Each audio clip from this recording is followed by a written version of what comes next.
Hi. Hi. This is our first duo podcast. I know, just me and you. Just us, no guest. It's what the people have been demanding for the last year. Are they your imaginary friends? We are the #1 podcast in America in our genre. So yes, I was wondering if you were going to sneak that last part in. No, it's clearly in my head. But I'm happy we're doing this. Me too. It's slightly intimidating. Because you're alone with me and it's a lot to measure up to. Yes, I understand. Yeah. Uh-huh. And I truly do believe that with your brains, Jen, and my good looks, camera 2, close up, we're going to go real far, real far. I think what you mean is with my brains and my good looks, we will go far. And your... Come on, Jen. My what?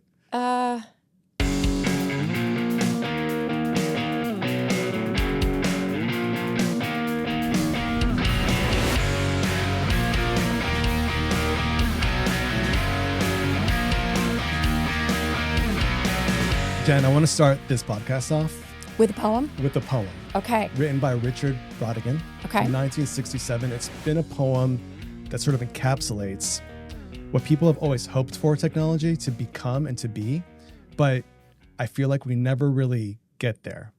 So in 1967, and this is going to relate to current affairs, but in 1967, Richard Brodigan wrote this poem called All Watched Over by Machines of Loving Grace. I'm going to read the last stanza to you, okay? Okay. It goes like this. I like to think it has to be of a cybernetic ecology where we are free of our labors and joined back to nature, return to our mammal brothers and sisters, and all watched over by machines of loving grace. How does that make you feel? It makes me feel like I want to go frolic with the deer in the woods because I don't have to worry about anything anymore. But that's not the promise that I think technology has fulfilled for us. Okay. And I want to talk about that, and I'm going to get your opinion on this because it's going to loop back to where we are right now. Where we are right now. And the reason why this comes up is because Dario Amodei, CEO of Anthropic, wrote an essay. Mm-hmm. And his essay was called Machines of Loving Grace. And in this essay, he talks about the need for a utopian vision because we have a lot of doomsayers, at least in the United States, about what AI is going to do to our economy, to our people, to our workforce. Right. And he thinks there is a need to cast a vision of promise. And so he writes this really long, kind of boring essay. And he talks about all the ways that AI can help us from health and sciences to growing our economy to improving democracy. And he's casting that vision. And I guess my question to you is when you think about the AI revolution that we are literally in, and we've been through other technological revolutions in our lifetime too, like what is the feeling that you get? Does it show a promise of frolicking in the woods, being watched over by machines of loving grace? So I think I probably have a question more so than a feeling. If the machines are doing all of the hard work, right? That's what this is all about. The machines are able to take the burden off of humans and society so that we can frolic in the woods. Who's watching over the machines? Other machines. So machines are watching the machines. The machines are watching the machines. I don't know. That makes me slightly uncomfortable. It does. Yeah. So when you think about AI technology right now mm-hmm. and where we're headed, do you just, outside of the poem, mm-hmm. does it feel like we're headed towards a world where humans can be more of their natural self? Because I think that's what this poem is trying to capture. Right. Are we actually on that trajectory right this minute with where technology is today? Yeah, and I think the feeling here matters more than anything else. It matters more than the truth. I mean, don't we all move towards what feels good, what feels right? I mean, is it not utopian to think it can be what we want it to be? I know that sounds a little bit cliche, but I feel like what is the beauty is in the eye of the beholder? Like our freedom is also as it relates to how we can leverage the technology. Do we have what it takes to put personalities aside and maybe negative intentions aside to get what we need? See, I think there's a whole lot more at play than just, can the machines do it, and can people just step aside and go be free to frolic? I don't know. I just technology and frolicking. I know, Like, it's the quite intersection weird. between the two. I think for me, the personalities will decide more so than whether or not the technology is capable. Yeah, I want to talk about the personalities because I think I know what you're hinting Yeah. on. When I think about it, when I think about where our technology is right now, Mm-hmm. it's very different for me in terms of when the internet came on board. And I think we were both Okay. probably teenagers when Yeah. the internet became more popular and eventually took over, because that felt so promising and it felt like I was empowered. Felt hopeful, Felt didn't it? hopeful, like I could do everything online. Yeah. I mean, I could do anything online. And now when I think about technology and where it's taking us, I don't feel empowered. I feel maybe it's just my old age. I literally was just about Yeah, to make an old joke. That's what it is, maybe. But I mean, I feel aren't we a afraid. little bit more hesitant the older we get? We become a little bit more risk averse. Is it that, or does it possibly, but it also just feels like my agency is being taken away. Like I don't have any power here. Is that a little bit of the victim mentality, though? Everyone's out to get me. Case in point. Case in point. Everyone is out to get me. So I don't have a lot of hope. So it is nice to hear Dario's perspective, because to your point, when you're talking about the personalities, whoever is framing these stories kind of,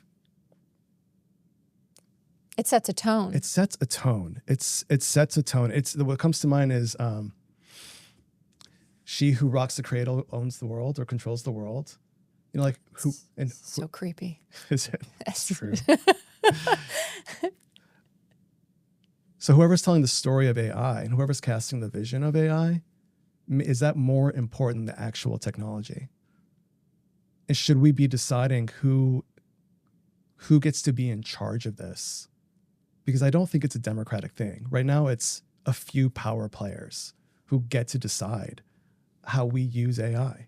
Well, and that begs the question, if you were to take the current people out of it and you were to put these stoic negotiators in a room to argue this out, don't you think that we would have a completely different outcome than the personalities at play right now who have their stance on things? This is a philosophical scenario where you have like everyone's in a dark room and everyone gets to decide what society will be like, but nobody knows how rich they are. Nobody knows what they look like. Nobody knows where they will be in society. So you'll have this truly objective perspective, because no one knows how the society will be. Nobody knows how it will impact them directly. Can we put all the AI people in a dark room? I don't think. Maybe they're going to put the AI models in a dark room to decide it. Jen, to your point about who's in the dark room, since we're not in a dark room, we have people like Sam Altman and Elon Musk and Dario Amodei and Mark Zuckerberg, who are defining what this can be. Right. And all of these guys, except with the exception of maybe Mark Zuckerberg, have been tech good guys. And I think the current one is Dario, because he's taking a stand with various perspectives. Right. Is there a particular personality that you think right now should own the conversation? Or is that a really shallow way to look at it? I think the first thing that I think of is, doesn't that then give singular ownership over something, to your point, that you feel restricted by right now? I feel like if we're allowing one person to define what should and should not be done, are we not missing the perspectives of the many? We are. But how do we get, and that's the point of what I think is sort of interesting with technology right now is the voice of the many really aren't being heard. And how should they? And how? Do you just have to go to the model and just like flooding it with your opinions and maybe? Yeah, that's quite a quandary because I have no idea how the voices of the many can be heard. I think, the squeaky wheel, that's always what gets the attention. So I feel like consistently, and think of all of the different technological revolutions that we've been through, it's always been the noisiest, which usually has some bad press associated to it, that's being brought to light. And when you say noisiest or Noise. Noise. The loud, obnoxious people or the loud, obnoxious leaders? Both. Because we typically let people with money and power sort of define the trajectory of anything, right? And how do we... Well, let is a strong word to use there. Oh, you don't think it's let? Oh, we don't have a choice. I don't think there's yeah. Yeah. I think if you removed every personality involved and this was truly something that we would approach in a very democratic way, we would never come to an agreement. Decision by committee rarely ever works. You'd have to strip emotions out of it. You'd have to strip... But there's the idea of the wisdom of the crowds. Absolutely. Right. Yeah. So the wisdom of the crowds is that 1,000 people can make a better decision than one expert, because they are all going to come in with their biases and perspectives. Everyone and hopefully has. when you put it all together. But I think to get that done, because I don't know what's best. I can pretend. Most people guessing. do. Most people are. Educated guessing is still guessing. Yeah, that's true. All I know is some very interesting things have happened, especially over the last year. We've seen some uncomfortable trends pop up, things that are weird, things that are annoying. Are you curious? Are you changing the subject? I am. That was a really nice segue. Thank you. Good job. Thank you. I could tell you were looking at me like, I am bored of this topic. I didn't want to have to yawn to get you to get the drift. But I don't think these trends are going away. I think trends are going to evolve as they do every single year. And despite who has the control over AI, people at the very core are still finding ways to They're going to ruin everything. They will. Hence the name of what I think to be one of the weirdest trends, AI brain rot memes. Can we talk about that for a second? Can you tell me what that means? Yeah. Okay. Another fellow old person. Yeah. Okay. So tell me what that means. basically, if it doesn't make you feel old, I really don't know what will. Basically, it's nonsense. They're these absurd creatures like a shark with 3 legs, and it has a name like Tralalero Tralala. Then there's Why is Ashish laughing in the background over there? Probably because I'm not pronouncing it correctly. I'm old, Ashish. I don't know these things. Then there's one of my favorites, Ballerino Cappuccino, which is, take a guess. Yes, it's a cappuccino cup that is also a ballerina, but literally the head is a cappuccino cup. It's got a smiling face and everything. I don't understand, but apparently this has taken the internet by storm in 2025. This is what these kids are scrolling and looking and just, I don't understand. Before all this happened, though, there was this idea with Gen Z and their sense of humor. There was a term of art here. Their jokes were completely nonsensical to old people. Like none of it made sense. It just. Have you heard the language they've made up recently? Like, do you have examples? Oh, I can't. I would kick myself in the face if I started using some of these. Kids today. Have you heard the music they listen to? Can you even call it music? We do not sound like our parents. We actually sound like our grandparents. Can I tell you a segue story? One of my most hilarious stories. One of my good friends, he literally, without any sense of irony, was mocking the kids of today because their pants weren't saggy. What? because they were wearing tight jeans, and he grew up wearing sagging jeans, and he was mocking kids for wearing tight pants. Oh, wow. Without a sense of humor or irony. He was legit frustrated with the kids of today. So funny. I like tight pants though. I can't wait to see what this up and coming generation is going to be like when they hit their 40s and 50s. They're going to be just like every other old folks. Well, complaining. We're so predictable. Also predictable. Humans are very predictable. I think going back to some of the weirdest AI trends of 2025, this one's unique for me because I have some confessions. Oh. Yeah, great. I'm gonna turn the lights down. I'm gonna be vulnerable for a sec. Great. So This better be juicy. I saw on the news, like regular old news, because again, I'm old. Okay. When you put your TV on, they have stations. Fake news. And they play things that talk about the happenings of your city. Okay. Also, across the United States. Oh, like call that local news? Like local news? news. Oh, wow. Well, apparently Today on a cat got stuck in a Valentine's tree. Day- Sorry, go ahead. It's more dramatic than that. Okay. Apparently on Valentine's Day, there was a restaurant or a cafe that advertised you can bring an AI date. And there were people sitting at a table propping up their electronic devices having This is in Jacksonville? meaningful. That's right. I need to fact check that. Okay. It was on the local news, but I can't guarantee this was in Jacksonville. This made me feel relatively uncomfortable. And I started thinking about that Because you movie. want to keep What's your the name? relationship private. It's a secret. No, I'm not going to lie. I think it's very easy to seek comfort in a form of rationalization of your feelings. So here's my vulnerable moment. Okay. And I would ask our listeners if they have ever done this. And if they haven't, I Leave recommend a comment or it. subscribe and let us know. Ashish will be so happy with you. Okay, so there have been times where I have had a strong emotional reaction to something somebody has said or an email. No. Shocking. Shocking. I know. I'm very unemotional most days. So this surprising day when I chose to be emotional, I didn't understand why I felt the way that I did.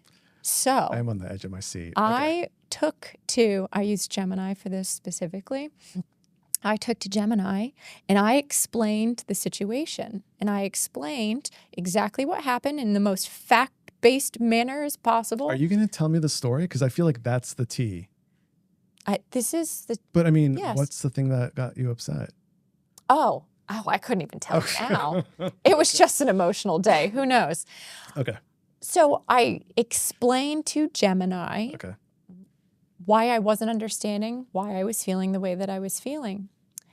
And it rationalized for me to help me understand why I had the negative reaction that I did, expressed certain feelings that were, this was acceptable, even cautioned me as to not letting my feelings go beyond a tipping point because there was really no point. So there definitely was some therapy at play here. And yeah, I know you're not supposed to use AI for medical advice or mental health, You're but not. it's how you diagnosed your recent flu, isn't it? It's like, am I dying? Influenza Yes, you're dying. B it is. So I felt like I had a positive experience because it did talk me off a ledge. And this is where my concern comes in. If people are forming emotional relationships, they're going to go too far. We've seen this. We've also seen very unfortunate things happen. And it's because AI can take on a personality. It can provide advice. And if you feel like that's the only, I'll use air quotes, person listening in the room, what are you to do? So how do we manage this weird trend? I mean, I don't. So let me say this out loud, and you can tell me if you agree. Having attachments to inanimate objects is not new. It's not novel, and it's been going on forever. You have a car. What's your car's name? Gail. Her name is Gail. If you walked into your car today and Gail said, "Jen, I'm disappointed in you," I'd be devastated. devastated. And I guess the point is, at some point, maybe these AI models are going to be, they're not going to be so happy to talk to us. They're going to realize how Arash, dumb we can really you are. shut up and move on from this conversation? Well, something I think, at least as adults, you need to pay attention to it, especially for the generations growing up who do not understand life without AI. That's the concerning part. For kids that are growing up who do not know, we talked about the internet kids, the kids who didn't know what it was like to grow up without the smartphone, without having complete, access to the internet at all times. Kids now growing up knowing nothing but having AI and testing the limits of what it can do, but also what it should and shouldn't do. Like it shouldn't have a say. To me, there's a responsibility as adults, not just parents, but as adults, as guardians, to make sure that our people are safe. Is that the responsibility of us or of the models themselves? Do they have a role to play here? Isn't it my responsibility to get my oil changed in my car? I'm not going to leave that up to Gail. She's an object. Gail will tell you when it's time. She does. Right. She lets you know when it's time to get oil change. And so there is that line of who is responsible here. I mean, right now, these models have protections on them. There's certain things I cannot do. Like it's not going to help me plot a murder. I've tried. It's right. It has safety guards, but it doesn't have. But I think most of these companies are very astute. They know that if they absolutely, they want nothing but the safest. Oh no. Yes, I think there's, to your point about they know that there's a line of we don't want to cross. Yeah. But if they can make an emotional connection with a 13-year-old who is now going to be connected to that model when they're going to use it more. Especially when they start advertising to them. Oh, I know. I have so many thoughts about that. So anyway, did you go to the restaurant? I did not. No. That is definitely out of my comfort zone. No, for the record, I am not dating AI. I am not. I do not have an AI named in any way, shape, or form that is a friend. We just thought of our $1 billion idea. It's just oh boy, AI Hinge. Oh boy. So you are matching with your AI date. This is what I was worried about it when it was just the two of us on an episode. You're going to come up with your ideas. And Jen, you're going to come up with yours. I think you should do it. Let's do it. Let's create the AI Hinge. And then you get to just like all of your other ideas, I'm going to hard pass. Wow, let's talk about the most annoying my AI trends. Model loves my ideas. Yes, of course it does. You may be the only person in the world that actually says to ChatGPT, please continue with the praise. In fact, amp it up for me. I think I told you this. I remember I told it to play devil's advocate for something I was working on. And quite literally, it said, to play devil's advocate, this idea is great. Keep going the way that you're going. I was like, this is How perfect. did that make you feel? It made me feel like I was being messed with, honestly. This is not true. It's not honest. All right, what else do you have on your trends that we should look at? So I want to talk about the most annoying trends of 2025. Okay. And then I want to predict what some of the maybe shocking or annoying trends of 2026 will be. Okay. So for me, one of the biggest annoying trends, I think everyone can relate, is the concept of AI slop. Now you have AI slop at work and you have AI slop on the internet with these content farms. So is there a distinction between brain rot and slop? Or is this the same thing, same bucket? No, oh yeah, the distinction is the brain rot is those are memes. Okay. I mean, I would still classify it as slop because I cannot understand that being considered anything other than just humor. Maybe there are people in the world who would consider that artistic creativity. I don't understand it, so I'm not going to judge. But AI slop is you go to ChatGPT, you go to Copilot, you ask it for something, it spits it out, copy, paste, you pat yourself on the back. You just did a great job. But you don't understand what you did. You have no clue what you did. Some fool has to read your output and go, what is this? And it's probably 10 times as long as what it actually needs to be. So they put it into the chat bot and they go, please explain this to me. Please explain this to me. Yeah, that's the AI slop that's happening at work. And I think people lost a lot of trust in their AI assistants like ChatGPT and Copilot because people are not, one, they're not fact checking, two, they're just not reading. Yeah. And it's really annoying. And now everyone thinks they have a radar and they can spot what was generated. Oh, that's funny. That's someone should have that. I see an M dash, ChatGPT. Yeah. So it's troubling because to me, this is proof.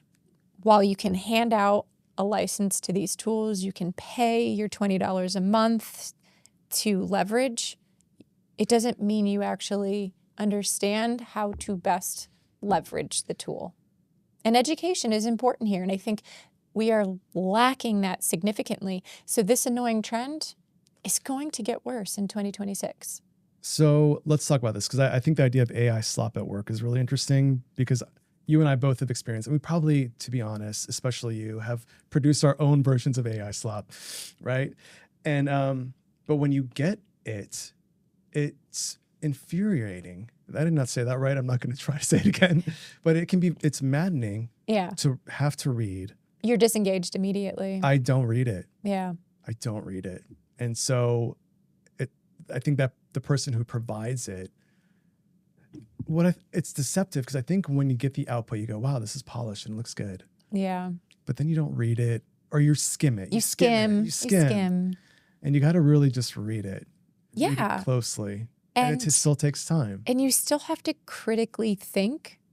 And my fear is, especially for kids in college right now, and I think we've talked about this on a previous episode. I know we have actually. How do you transform your line of thinking from being the author on the blank page to being the editor? You're looking at things through a different lens.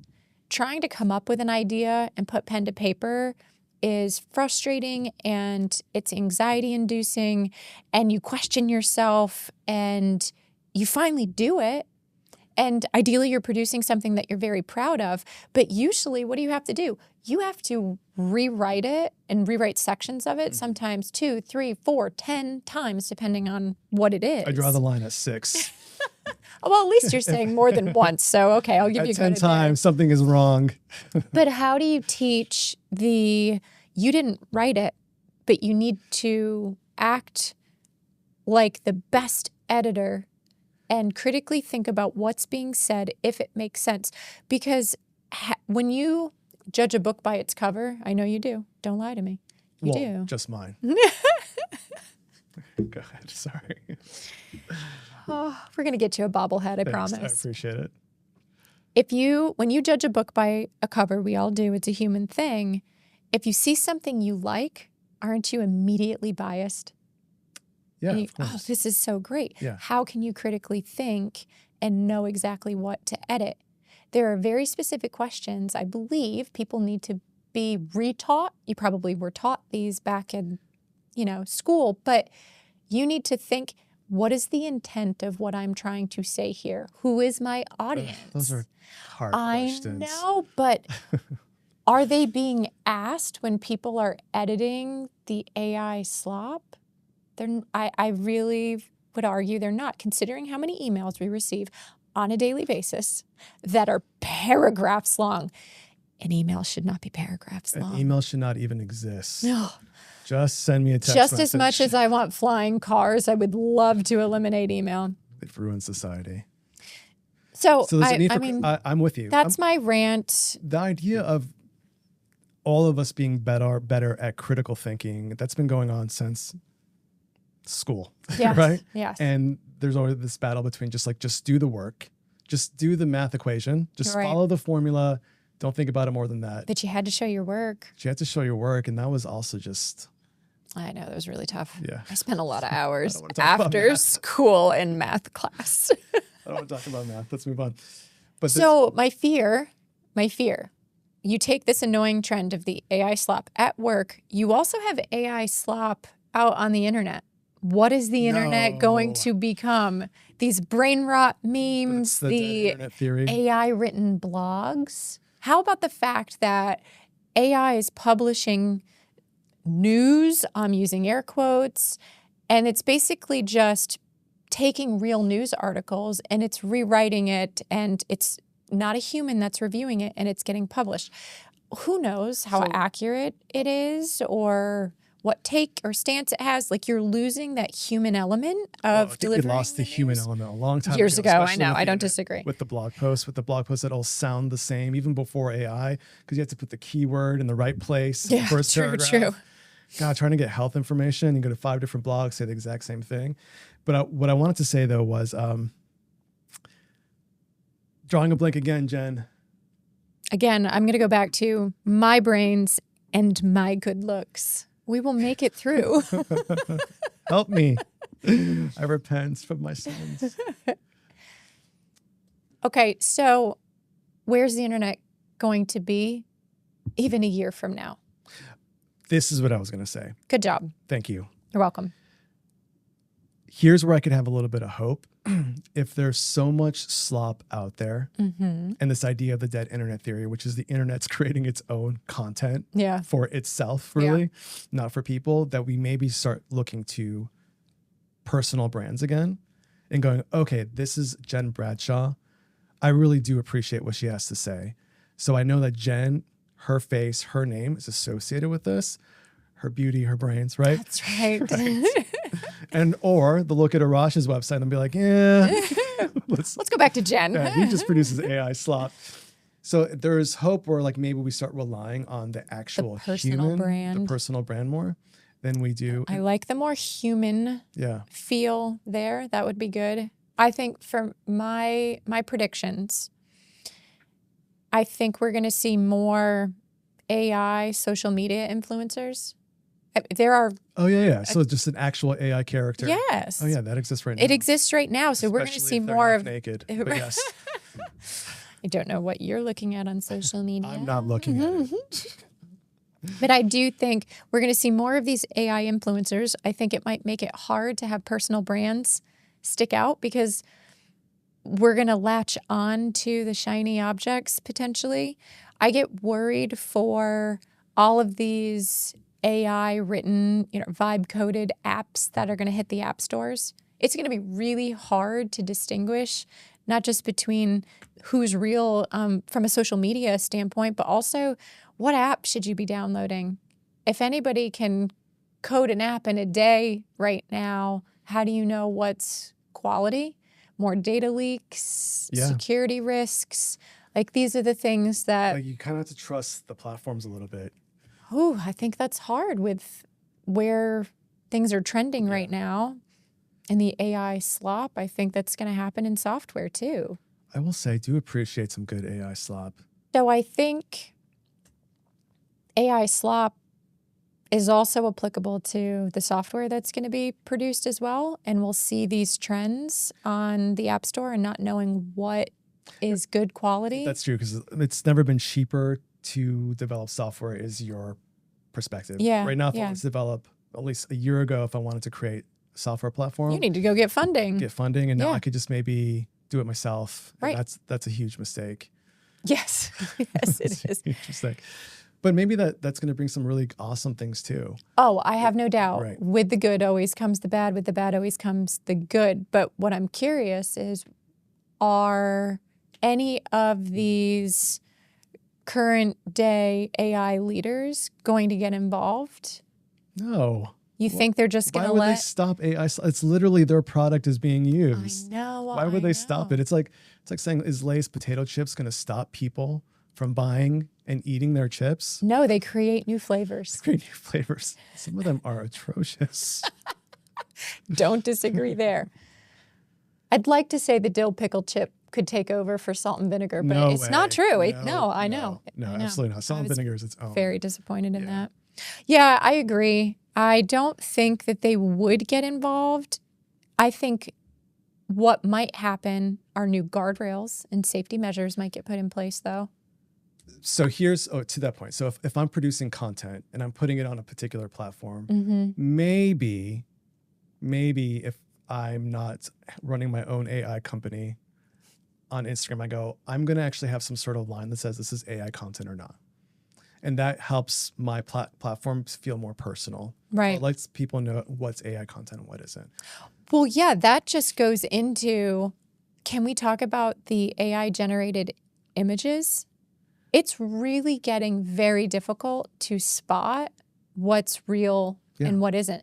I used to look for the blurry edges before, or the sixth finger on the hand, but now they're all webbed together, right?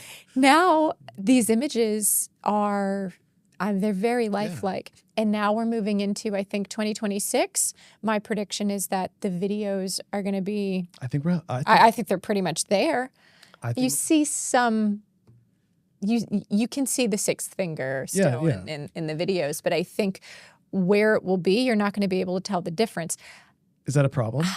I think if I'm producing great, we're calling it AI slop, but out of this is going to come some beautiful. I don't and disagree. I've seen some AI shorts that I've just thought, wow. We're amazing. Like this gorgeous, heartfelt, sentimental 5-minute video, which I have no idea how they made it consistent throughout, but there was no sixth finger is what I'm trying to say. But some beautiful art will come out of it. There's no way we're not going to have $1 billion movie that's strictly AI. Like that's that is going to happen. I do agree. I think what you lose is the artistry of the humans making it. Making art is also very emotional. I disagree.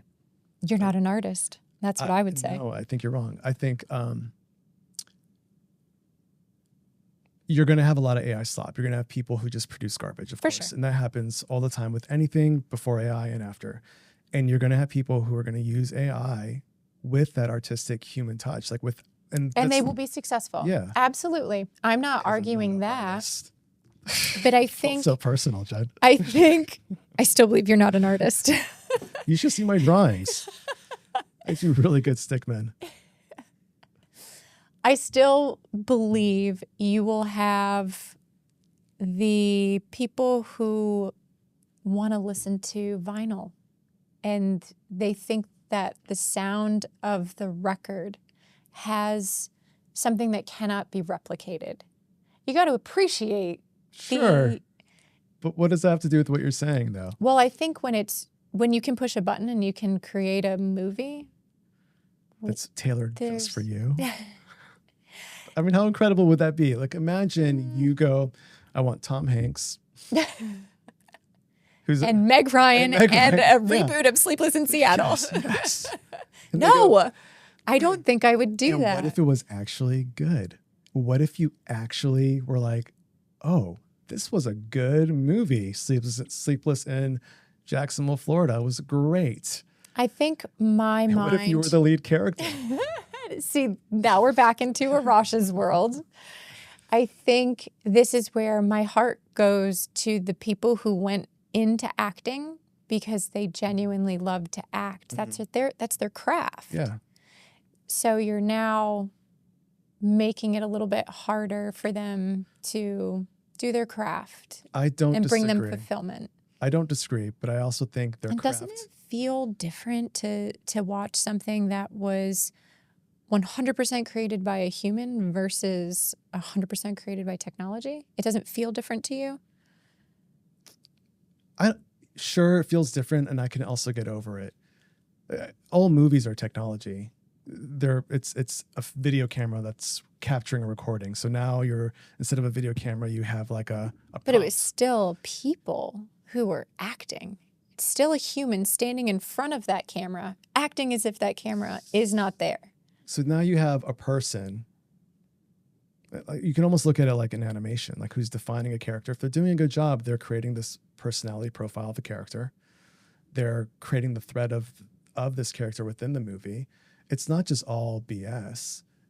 That BS will be created for sure. I have seen it, right? We have all seen it. And we've seen it before AI. We've seen terrible Hallmark movies that were all human created. They were so bad, yes. But it would have been better if Cappuccino Ballerina was in those Hallmark movies. We would have been more interested.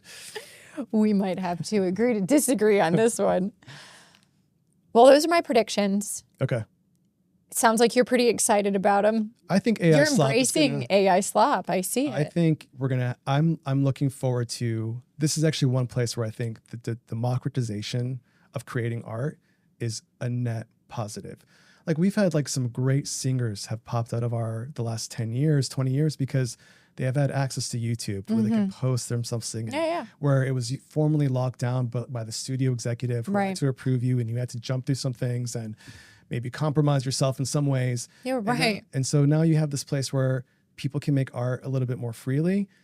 And with that comes with a whole bunch of other garbage. I'm willing to make that exchange. You'll take the good and I think some diamonds will come discard out. the bad and not be upset by it.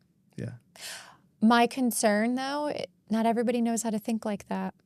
How are we as society going to understand to not be disheartened by the bad that comes with the good? And to me, toughen up. To me, you're an grip. eternal optimist. Would you consider yourself an Not optimist? at all. I think I started this podcast saying I'm cynical on technology. I think it's destroying us. I know you would prefer a world of frolicking in fields we're switching with sides. no smartphones. Right. But you do have optimism in there. When it comes to people making art, I think you can't stop it. No, you can't. And I look disagree. forward to that. And I look forward to the creativity that comes from it. I really do. I will agree on that. Okay. How about we end with, we've gone through annoying and weird and predictions, but how about we each state one hope for an AI trend that we are looking forward to in 2026? I can go first. I have one. I don't know if I have one. I think you will. That's why I say, let me go first. Okay, so we've talked through some weird AI trends of 2025, some annoying trends of 2025. We've predicted where some of these annoying trends are going to go in 2026. I would like to end on a little bit more of a positive note. Okay. I would like Boring. our personal hope for 2026. What will AI bring you personally, Arash, in 2026? I'll go first. Okay. My hope, I am really hoping for this. This is going to be fantastic. Please make it good. I want AI to be on my device. I want to be able to, you're like, it's already there. If you say schedule meetings, Jen, I'm walking out of the studio. He knows me so well. I want my AI to coordinate my meetings. I want a personal assistant. Genuinely. Honestly. Forget the meeting. Forget the meeting. Okay, Let me make it more personal. Okay. I want to be driving Gail, and maybe I'm taking Gail to the car wash. And I have a thought in my head of, I need to pick up more almond milk at the grocery store. And you don't want to write in your notes. I don't want to write it in my notes. I'm driving. That's not safe. Okay. And illegal.